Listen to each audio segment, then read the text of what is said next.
也今仔早起呢，海委会就伫高雄港办这个海岸12号演习的预演，来演练讲这个海巡、海军甲空军的来同齐出动，11架军舰、3台空勤直升机呢，针对咱的人，若是去互中国军人拔起，要来安怎对这个空中甲海上甲咱的人救落来？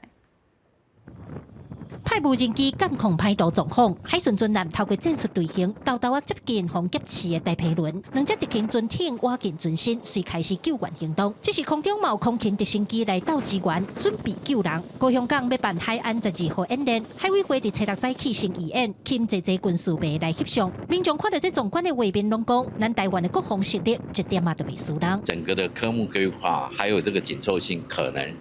是高于马来西亚。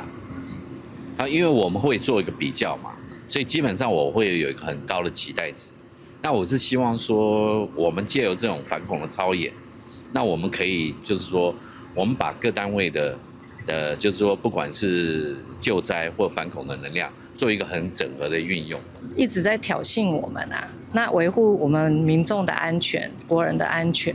一定要常常这样预演，我觉得会让民众会比较安心。3台直升机背头前，后面对着海巡署4000栋的训练舰、1000栋的大重舰顶，一摆结合海巡、海军、空军、空勤4个单位，隆重出动4架军舰、7架船艇、3台直升机。海委会讲，演练的目的除了要展现咱的海上救护能力以外，嘛是国防实力的展现。结合我们海空部队捍卫